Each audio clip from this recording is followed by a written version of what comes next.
Quand mon copain m'a traitée de dégoûtante parce que je parlais de mes symptômes de grossesse pendant notre baby shower, j'ai décidé de lui donner raison et je ne lui ai plus jamais rien raconté sur ma grossesse, même pas quand le travail a commencé. On était ensemble depuis 4 ans quand il m'a humiliée devant tout le monde dans ce club huppé qu'il avait choisi pour la fête. Ma cousine a demandé pourquoi j'avais les yeux si rouges. J'ai expliqué que j'avais vomi si fort le matin même que les vaisseaux de mes yeux avaient éclaté. Jerry s'est énervé d'un coup. « Tais-toi, personne n'a envie d'entendre parler de tes yeux en sang, ni de tes vomissements. Tu pourrais juste être enceinte sans en faire le problème de tout le monde. C'est répugnant. » Il y a eu un silence glaçant. Sa sœur a essayé de calmer les choses, mais il a insisté. « Quoi ? On devrait tous faire semblant que ce n'est pas dégoûtant ? Hier encore, elle racontait que ses tétons fuyaient. La semaine d'avant, c'était ses pertes et sa cellulite. On a compris. T'es enceinte. Ton corps fait des trucs pas ragoûtants. » Sa mère a poussé un cri d'indignation. « Jerry, elle porte ton enfant. » Il a haussé les épaules. Ça ne veut pas dire que je dois tout entendre dans le détail. C'est censé être une belle journée et elle me coupe l'appétit. J'ai reposé mon verre. Tu sais quoi ? Tu as raison, Jerry. Je vais arrêter de t'écœurer avec tout ça. Il m'a regardé, surpris puis content de lui. Enfin, merci. Tu vois, c'est pas si compliqué de garder certaines choses pour soi. 2 jours plus tard, alors que je m'habillais pour mon échographie morphologique, il arrive. C'est à quelle heure ? Je t'emmène. Non, j'y vais seule. Je ne voudrais pas t'imposer tous ces trucs de grossesse qui te dégoûtent. Il a fait la grimace. Mais on doit apprendre si c'est un garçon ou une fille aujourd'hui. Oui, et pour ça la technicienne va me tartiner le ventre de gel et balader une sonde, tout en regardant les parties intimes du bébé à l'écran. Il mesure tout, c'est très médical et pas franchement appétissant. Ce n'est pas pareil. Si, c'est pareil. C'est toi qui as dit que les détails de la grossesse te retournaient en l'estomac. Je respecte ton choix. J'ai appelé un Uber et je l'ai laissé poireauter dehors devant le cabinet. Le lendemain, sa mère l'a appelé en pleurant de joie. « C'est un garçon! Il est parfait! Et j'espère que tu as déjà présenté tes excuses à ta fiancée. » Jerry a raccroché et a débarqué furieux dans la chambre. « T'avais dit que le médecin ne saurait le sexe que dans quelques semaines. Je disais ça juste pour ne pas te dégoûter. Je voulais pas te couper l'appétit. Tu ne peux pas me cacher le sexe du bébé. Je ne cache rien. Je te protège juste des détails écœurants de la grossesse, selon ta demande. Si on me posait des questions sur les prénoms, j'en parlais avec enthousiasme à tout le monde, sauf à lui. Nos amis savaient qu'on pensait à James, ses parents connaissaient Thomas, son frère savait pour William. Pourquoi tu ne me dis pas les prénoms que tu envisages ? Parler du bébé, c'est parler de la grossesse. Et ça, c'est pas permis, tu te rappelles ? C'est du n'importe quoi. C'est exactement ce que tu as exigé. À 28 semaines, j'ai commencé à avoir des symptômes inquiétants. Mes pieds enflaient au point que la marque restait quand j'appuyais, comme de la mousse à mémoire de forme, et je voyais des taches noires sans arrêt. Je suis allée à l'hôpital toute seule. Quand on m'a diagnostiqué une prééclampsie et qu'on m'a gardée pour surveillance, j'ai prévenu tout le monde, sauf Jerry. Il l'a appris parce que son frère l'a appelé pour lui demander pourquoi il n'était pas à l'hôpital. « Tu es à l'hôpital et tu m'as rien dit ? Les détails médicaux de la grossesse, ça fait trop d'infos. C'est toi qui l'as dit. Tu pourrais perdre le bébé. Et puis, tu pourrais être tellement écœurée en me regardant que tu me traiterais encore de dégoûtante. Avec le stress, je perdrais tout, c'est sûr. » Il n'a rien répondu. Quand le médecin a programmé ma césarienne à 36 semaines à cause des complications, je n'ai rien dit à Jerry. J'ai prévenu sa famille, la mienne,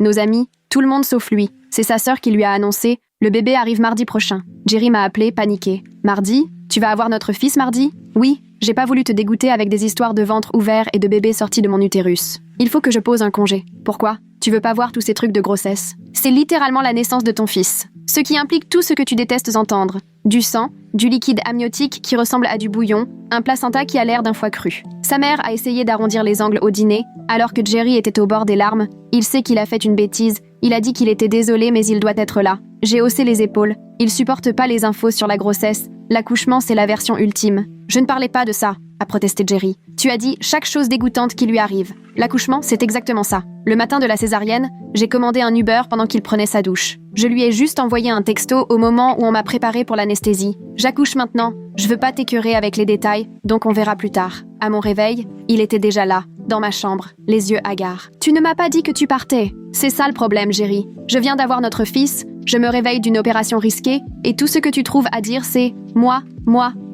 Il a blémi. J'ai raté les premiers instants de mon fils. C'est pas grave, je lui ai répondu. Je suis sûre que tout ça t'aurait paru bien trop dégoûtant. Je suis son père, un père que la réalité de la grossesse dégoûte. Je t'ai juste épargné ce que tu ne voulais pas savoir. L'infirmière, au courant de la situation, lui a jeté un regard plein de mépris. « Ah, c'est vous qui trouvez la grossesse dégoûtante ?» Oui, elle nous a expliqué. On n'a jamais vu un père qui ne voulait pas de nouvelles. Jerry s'est affalé sur la chaise, m'a regardé, puis a jeté un œil vers la pièce d'où le bébé devait arriver. « Tu sais quoi ?» a-t-il lancé en se levant, et il s'est dirigé vers la porte. « Jerry ? Jerry ?» Il ne s'est pas arrêté, pas même quand j'ai répété son nom. La porte s'est refermée derrière lui, et je suis restée seule dans cette chambre d'hôpital, entourée de machines qui bipaient. L'infirmière est venue régler ma perfusion en secouant la tête. Elle a marmonné quelque chose sur les hommes qui n'acceptent pas de subir ce qu'ils imposent aux autres mais refusent d'en assumer les conséquences. J'ai tenté de me redresser, mais la douleur vive de ma cicatrice de césarienne m'a aussitôt stoppée. L'infirmière est venue m'aider à régler le lit, tout en vérifiant mes constantes, alors que je fixais cette porte, vide, espérant voir enfin mon bébé arriver. Il a fallu attendre 20 minutes avant qu'on apporte finalement un berceau transparent, où mon fils, emmailloté dans une couverture rayée bleu et blanc, dormait paisiblement. L'infirmière l'a soulevé avec une infinie délicatesse et l'a déposé dans mes bras pour la toute première fois. Il était minuscule, ses petits doigts s'agitaient timidement dans le vide et son visage tout froncé me bouleversait. Mon téléphone s'est mis à vibrer sur la table de chevet. C'était la mère de Jerry qui appelait. J'ai décroché d'une main, tenant mon bébé de l'autre. Elle parlait à toute vitesse, me demandant pourquoi Jerry venait d'arriver chez elle en larmes, incapable de lui expliquer ce qui s'était passé. Je lui ai dit sans détour qu'il était parti tout de suite après mon réveil de l'opération. Elle était restée silencieuse un long moment avant de m'annoncer qu'elle arrivait à l'hôpital. 1 heure plus tard environ, une femme avec un clipboard a frappé à la porte. S'est présentée comme assistante sociale, puis a tiré une chaise près de mon lit pour me poser tout un tas de questions bienveillantes sur ma situation à la maison. Est-ce que vous vous sentez en sécurité en rentrant chez vous? Et avez-vous des proches pour vous épauler avec le bébé? J'ai tout repris depuis le début, lui expliquant la baby shower, la façon dont Jerry avait qualifié ma grossesse de répugnante devant tout le monde, puis comment je l'avais mis de côté pour les rendez-vous médicaux et qu'il avait raté la naissance. Elle prenait des notes, hochait la tête et m'a précisé que la violence psychologique pendant la grossesse était grave, qu'il était important de veiller à ce que je sois bien entourée. La mère de Jerry est arrivée pendant que l'assistante sociale était encore là. En voyant son petit-fils dans mes bras, elle s'est effondrée en larmes. Elle s'est approchée, a caressé la minuscule main du bébé, puis m'a regardée avec les larmes qui roulaient sur ses joues. Jerry m'a tout raconté sur ce qu'il a fait, et je suis profondément dégoûtée par mon propre fils. Elle m'a ensuite demandé si elle pourrait quand même faire partie de la vie du bébé, même si Jerry et moi ne nous retrouvions pas. Je lui ai dit que bien sûr, et je lui ai tendu mon fils pour qu'elle le tienne à son tour. L'assistante sociale a assisté à la scène, pris encore quelques notes, puis m'a assuré qu'elle repasserait le lendemain. Ce deuxième jour à l'hôpital, mon téléphone vibrait sans arrêt à cause des messages de Jerry. D'abord des excuses, des supplications pour voir le bébé, puis il s'énervait en m'accusant de l'empêcher d'approcher son fils, puis il repartait en pleurs, promettant de tout arranger. Les messages s'enchaînaient, mélangeant reproches et demandes de pardon. L'infirmière m'a vue angoissée et m'a montré comment activer le mode « Ne pas déranger », sauf pour les appels urgents. Il faut penser à votre rétablissement, pas à ces problèmes. L'hôpital m'a expliqué qu'il ne pouvait pas me laisser partir sans s'assurer que j'avais un endroit sûr où aller et quelqu'un pour m'aider à la maison.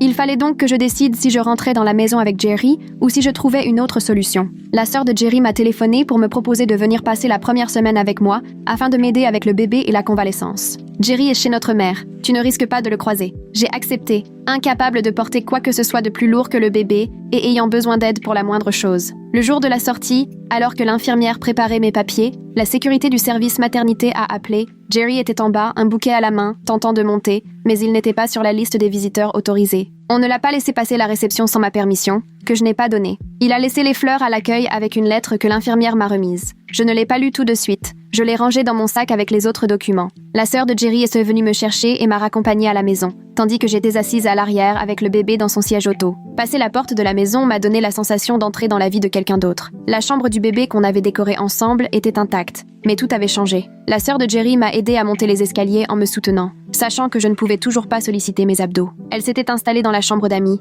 avait fait les courses, rempli le frigo. Jerry s'enfuir juste après ton réveil de l'opération, ça veut tout dire. Je me demande s'il fuit sa culpabilité ou s'il ne supporte pas de faire face à ses actes après avoir manqué la naissance de son fils. Jerry restait chez sa mère et sa sœur veillait à ce qu'il ne vienne pas. J'avais mal partout. Je ne pouvais même pas aller aux toilettes sans aide, mais au moins j'étais dans mon propre lit. Ma montée de lait est arrivée le 3e jour. Ma poitrine était dure comme de la pierre et brûlante. Je pleurais de douleur en essayant de tirer mon lait quand mon téléphone a encore vibré. Jerry voulait savoir s'il pouvait venir voir le bébé en promettant de ne rester que quelques minutes. Je lui ai répondu que j'avais besoin de me concentrer sur ma récupération et que je le contacterais quand je serais prête. Il a envoyé 5 autres messages que je n'ai même pas lus. J'ai simplement supprimé la notification. Le rendez-vous chez le pédiatre était prévu 2 jours plus tard et, comme Jerry était sur la mutuelle, je lui ai simplement envoyé la date et l'heure, sans rien dire sur le bébé ni sur mon état. Il a répondu aussitôt en demandant s'il pouvait venir et nous accompagner. Je lui ai dit que tout était déjà organisé avec sa sœur, qu'il n'avait pas besoin d'être là. Il a continué à envoyer des messages, mais j'ai désactivé les accusés de lecture et je n'ai plus répondu, sauf si cela concernait directement le bébé. Le jour du rendez-vous, j'ai attaché mon fils dans son siège auto, la sœur de Jerry nous conduisait. La salle d'attente était pleine d'autres jeunes mamans avec leur bébé qui pleurait. Je remplissais les papiers d'une main et tenais mon fils de l'autre. Quand on nous a appelés, l'infirmière l'a pesé et mesuré, Puis la pédiatre est entrée en me posant des questions sur les antécédents médicaux de la famille. J'avais besoin des informations médicales du côté de Jerry pour tout ce qui concernait les maladies génétiques et les allergies. Je me suis rendu compte que je ne pouvais pas totalement l'écarter des éléments médicaux liés à notre fils. Je lui ai donc envoyé un message pour lui demander les antécédents familiaux, et il m'a répondu aussitôt avec des pavés d'informations, proposant même d'être présent lors des prochains rendez-vous. La médecin, voyant que mes mains tremblaient, m'a demandé si j'avais du soutien à la maison. Je lui ai expliqué la situation, et elle m'a tendu une pile de brochures sur les ressources pour parents solo et les groupes de soutien après l'accouchement. Le soir, de retour à la maison, la mère de Jerry a appelé pour savoir si elle pouvait prendre le relais pour le biberon de nuit, consciente que je gérais tout toute seule. Elle est arrivée vers 21h avec son sac, s'est installée et a pris en charge le biberon de 3h du matin sans que j'aie à lui demander. Elle n'a jamais évoqué Jerry, sauf si j'en parlais la première, et se concentrait uniquement sur l'aide concrète avec les biberons,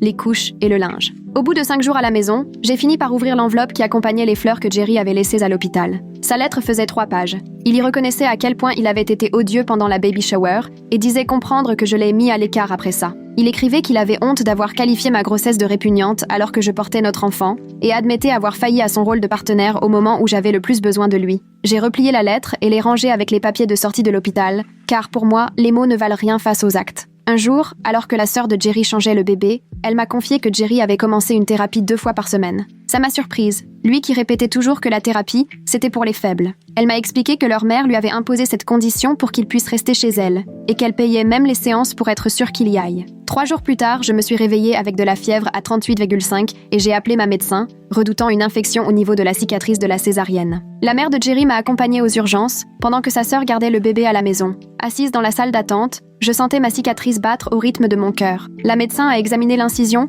et a détecté le début d'une petite infection, là où un point n'avait pas bien tenu. Elle m'a prescrit des antibiotiques et m'a demandé à quel point j'étais stressée, car cela pouvait ralentir la guérison. J'ai avoué que la situation avec le père du bébé était compliquée, et elle m'a alors orientée vers une psychologue spécialisée dans le postpartum et les traumatismes relationnels. Les antibiotiques ont vite fait effet. La fièvre a baissé en 2 jours, mais je restais épuisée par tout ce qui se passait autour de moi. 2 semaines après l'accouchement, la sœur de Jerry m'a tendu une grande enveloppe que Jerry lui avait demandé de me remettre. À l'intérieur, une lettre officielle, rédigée visiblement avec l'aide de son thérapeute, dans laquelle il me proposait une discussion encadrée pour fixer un cadre de coparentalité. Les mots employés comme responsabilité, réparation ou prise de conscience de comportements nuisibles sonnaient faux dans sa bouche. J'ai mis la lettre de côté et j'ai pris rendez-vous avec un cabinet d'avocats spécialisé en droit de la famille, en centre-ville, avant de donner suite. Le bureau de l'avocate était au 3e étage et j'ai dû m'arrêter 2 fois dans l'escalier pour reprendre mon souffle, mes abdominaux n'étant pas encore remis. Elle a écouté toute mon histoire, depuis la baby shower jusqu'à l'accouchement,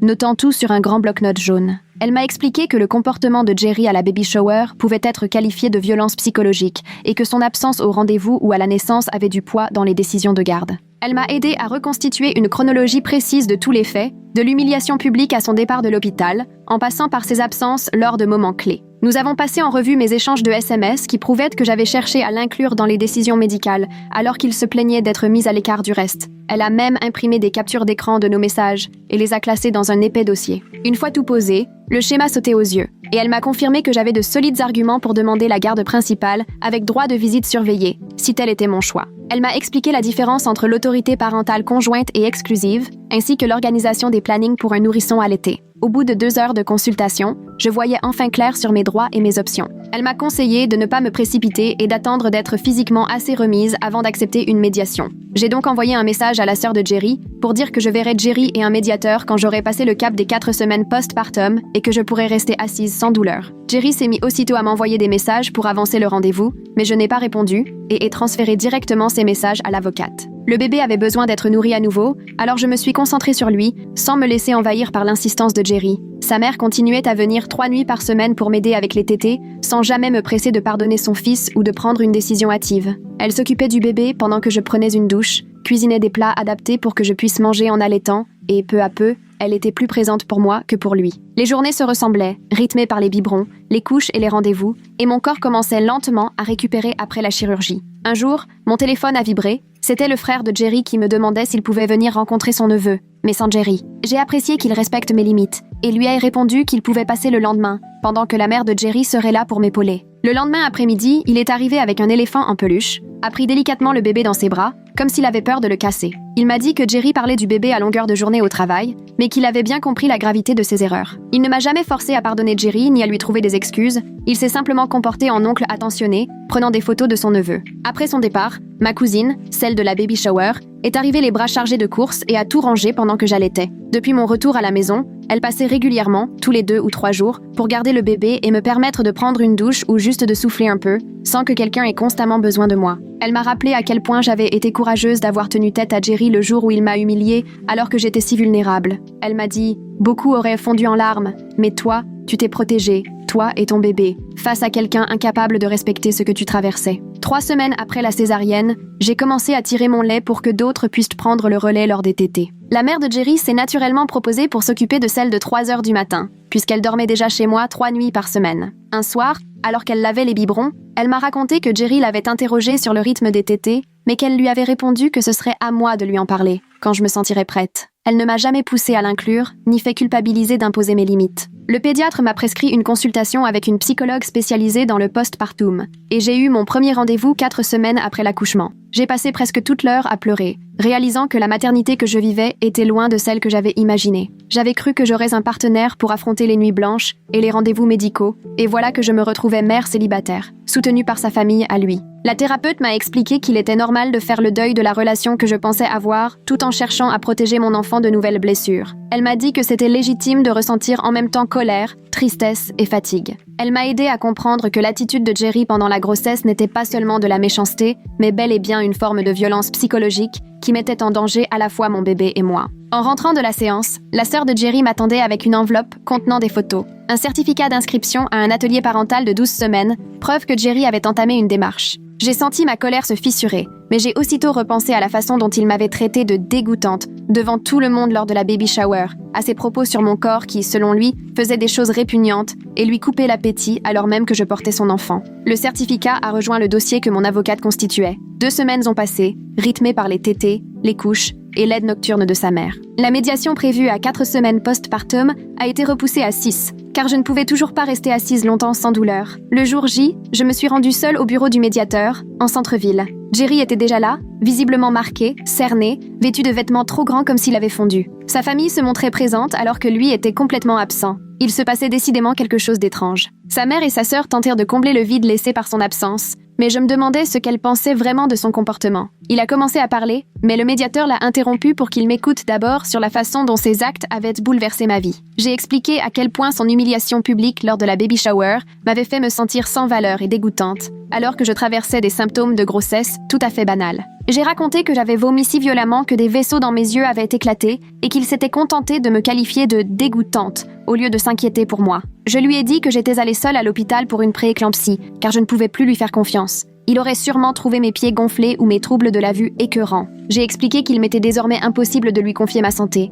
puisqu'il avait clairement montré que mon corps de femme enceinte l'écœurait. Jerry est resté assis, silencieux, à m'écouter sans jamais m'interrompre ni se justifier. Lorsque j'ai terminé, le médiateur lui a demandé s'il souhaitait répondre. Jerry s'est excusé, sans se chercher d'excuses, reconnaissant avoir été égoïste et cruel, avoir laissé son propre malaise prendre le pas sur la moindre compassion pour la personne qu'il prétendait aimer. Il a dit qu'il comprenait désormais à quel point une grossesse pouvait être difficile et angoissante, et qu'il avait aggravé la situation en me faisant honte de ce que mon corps endurait. Il a reconnu qu'il avait complètement failli à son rôle de partenaire au moment où j'avais le plus besoin de lui. Le médiateur a alors demandé quelles mesures concrètes il prenait pour se remettre en question. Jerry a sorti un carnet dans lequel il avait noté 2 séances hebdomadaires avec un psy spécialisé dans la reconstruction après des violences émotionnelles. Il a montré les justificatifs de ses cours de parentalité, qu'il suivait depuis 3 semaines déjà, ainsi qu'une pile de livres sur les traumatismes liés à la grossesse et au postpartum qu'il lisait pour mieux comprendre ce que j'avais traversé seule. Il a admis que les mots ne suffiraient pas pour réparer, mais qu'il espérait prouver sa volonté de changer dans la durée, par ses actes.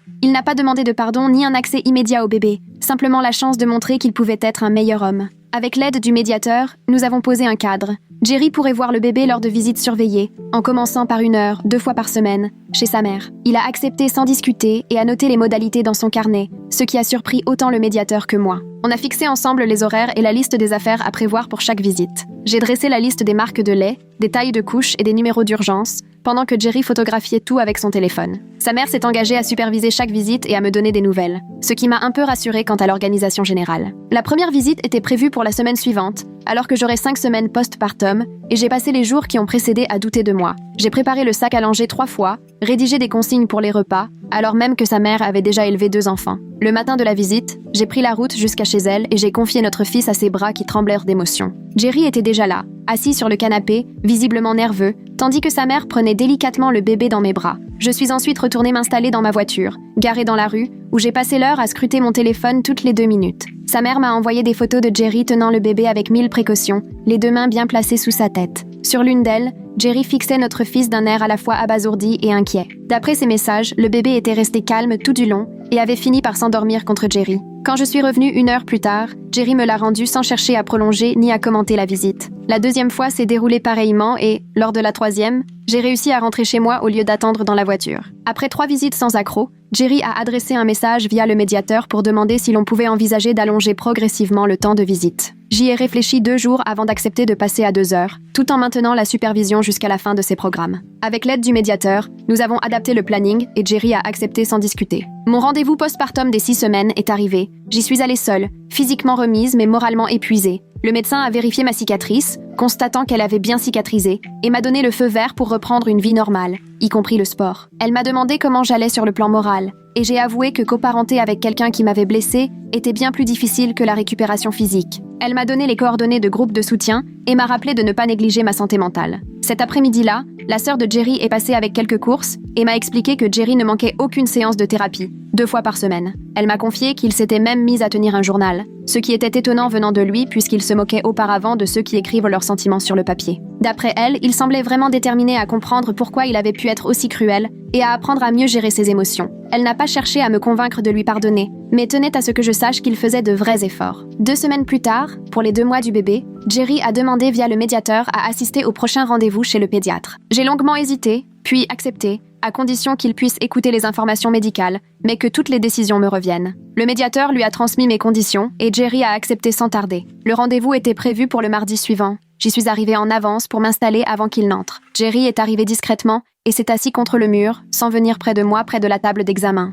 Lorsque la pédiatre est entrée, elle ignorait tout de notre histoire et nous a traités comme n'importe quel parent. Jerry a posé des questions pertinentes sur le développement de notre enfant et pris des notes au sujet du calendrier des vaccins, sans jamais remettre en cause mes choix ni chercher à imposer les siens. La pédiatre a même remarqué que nous semblions bien coparentés, ce qui m'a paru complètement irréel vu notre passé récent. Après la consultation, Jerry m'a remercié de l'avoir laissé venir, puis il est reparti aussitôt, sans chercher à prolonger la conversation. Plus tard dans la semaine, sa mère est venue m'aider à faire le linge et m'a dit à quel point elle était fière de la façon dont je gérais la situation. Elle a reconnu avoir échoué avec Jerry, ne lui ayant jamais réellement appris à respecter les femmes et lui trouvant toujours des excuses. Elle a ajouté que me voir poser des limites claires lui faisait prendre conscience de ses défauts d'indulgence avec lui au fil des années. Elle s'est excusée de ne pas être intervenue plus tôt, quand elle avait pu remarquer des signes de manque de respect envers moi. J'ai apprécié sa sincérité, même si cela ne changeait rien au passé. Au fil des semaines, je me suis sentie de plus en plus sûre de moi en tant que mère. L'absence de Jerry pendant ces semaines décisives m'a forcée à me fier à mon instinct.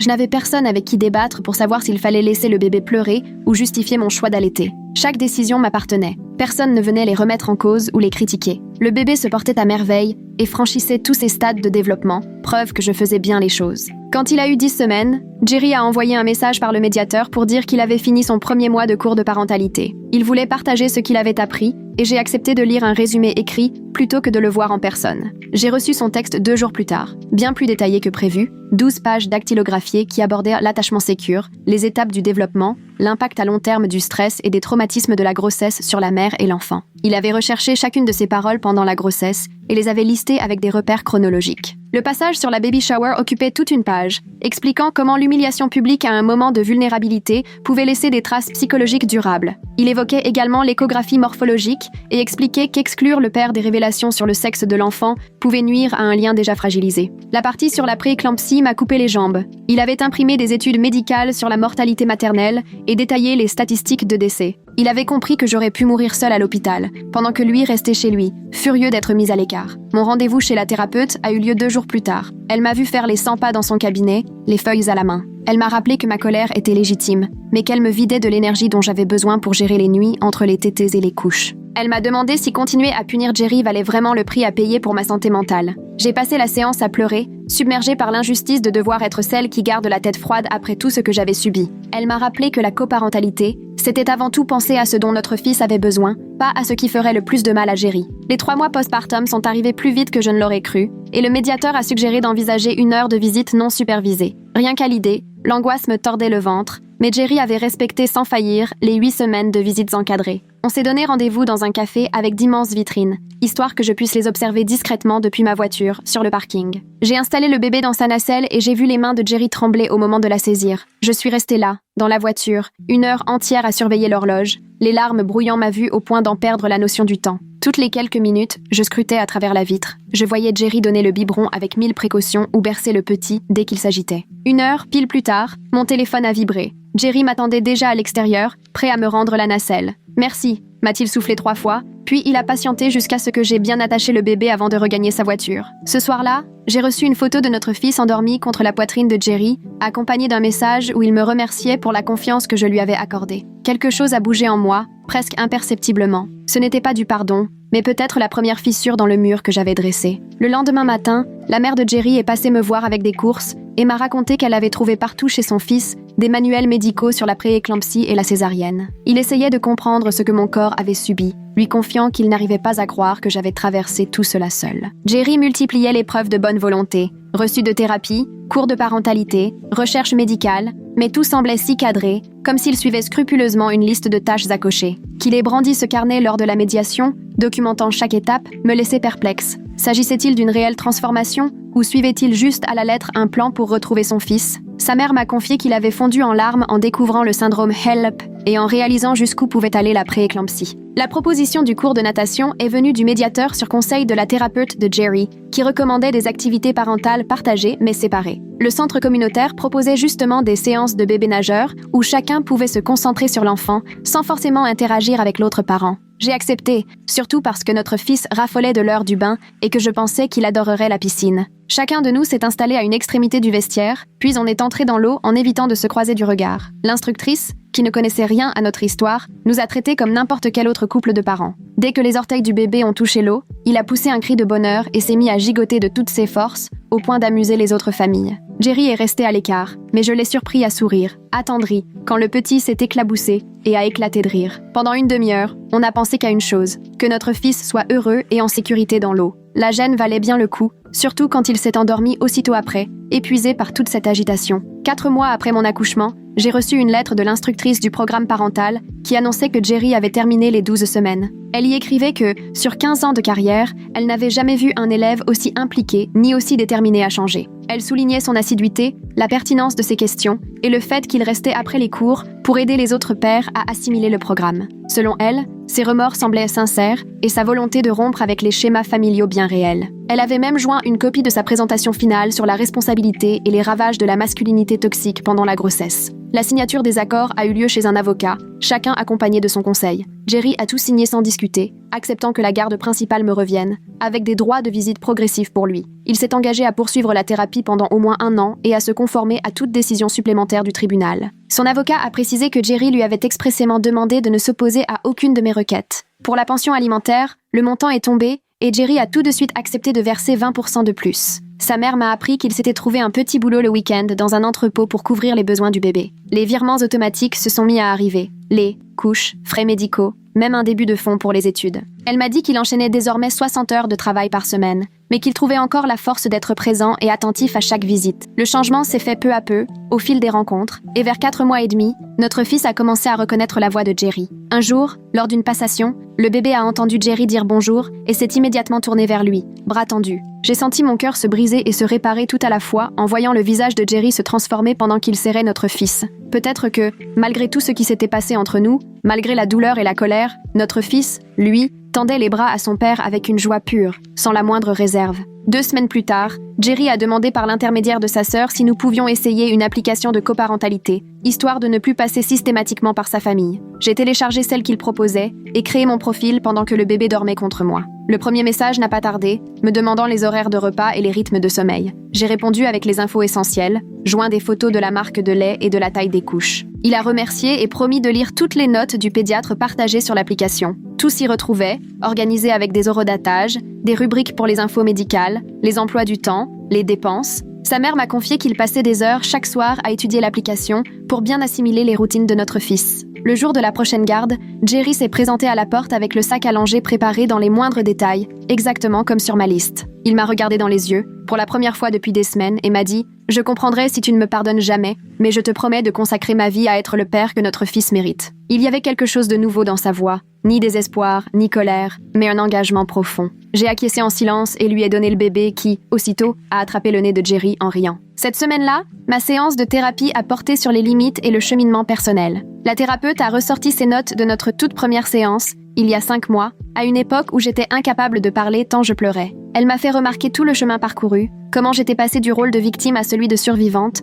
puis à celui d'une femme qui s'épanouit malgré les épreuves. Elle a ajouté que les limites que j'avais imposées ne me servaient pas qu'à me protéger, mais montraient aussi à mon fils, en grandissant, ce qu'est une relation saine. Ces mots m'ont accompagnée tout au long du retour, jusqu'à ce que je retrouve la mère de Jerry qui m'attendait, fidèle au poste, avec une soupe maison. Depuis la naissance, elle venait 2 fois par semaine, quoi qu'il se passe entre Jerry et moi. Pendant le repas, elle m'a dit à quel point elle était reconnaissante que je lui ai donné un petit-fils, et, sans s'en rendre compte, permis à Jerry de recevoir le choc dont il avait besoin. Elle m'a avoué que j'étais devenue la fille qu'elle n'avait jamais eue. J'ai vu ses yeux briller d'émotion lorsqu'elle a partagé sa fierté face à la façon dont j'avais traversé toutes ces épreuves. Le rendez-vous des 6 mois chez le pédiatre est arrivé plus vite que je ne l'aurais cru. Jerry était déjà là, en avance, plongé dans des magazines sur la parentalité dans la salle d'attente, quand je suis arrivée avec le bébé. L'infirmière nous a appelés, on l'a suivi dans la salle d'examen où elle a pesé et mesuré notre fils. Le pédiatre est entré, tout sourire, et a immédiatement souligné comme il grandissait bien, franchissant chaque étape sans souci. Elle a dit que c'était une vraie chance pour lui d'être entouré de tant d'amour. Jerry et moi avons échangé un regard au-dessus de la tête de notre fils. Et,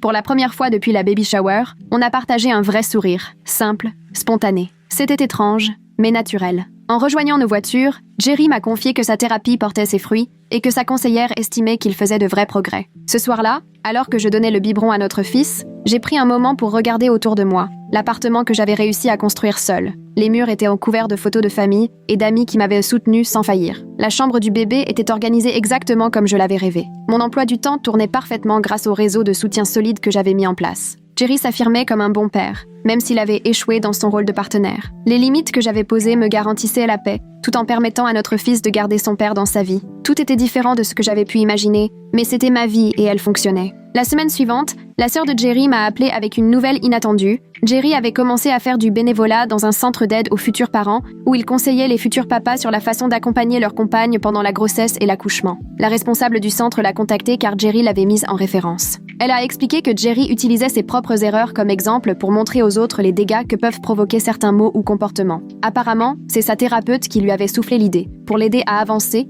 et à assumer ses responsabilités. La responsable était impressionnée par son honnêteté et sa volonté d'aider d'autres hommes à ne pas reproduire les mêmes erreurs. 6 mois s'étaient écoulés depuis cette baby shower désastreuse où Jerry m'avait humiliée devant tout le monde. Aujourd'hui, notre fils grandissait dans la sérénité, avec 2 parents qui mettaient toujours ses besoins au premier plan, même si la vie avait décidé que nous ne serions plus ensemble. Jerry n'a raté aucun rendez-vous, il assistait à chaque visite médicale, lisait tous les livres de parentalité recommandés par sa thérapeute et essayait vraiment d'appliquer ce qu'il apprenait. Sa famille restait mon soutien indéfectible, peu importe la relation que j'entretenais avec Jerry. L'application de coparentalité nous permettait de communiquer clairement et d'éviter tout malentendu. Ma propre thérapie m'aidait à dépasser le traumatisme, à bâtir une existence plus solide. Ceux qui avaient été témoins de tout cela me disaient n'avoir jamais vu quelqu'un traverser une telle tempête avec autant de dignité. La vie que nous avions créée ne ressemblait en rien à la famille idéale que j'avais rêvée, mais elle reposait sur le respect, des limites claires et une belle évolution, à force de courage. Merci d'être resté à mes côtés tout au long de mes réflexions et de mes doutes. Ce fut un sacré chemin, et je me demande ce que l'avenir nous réserve.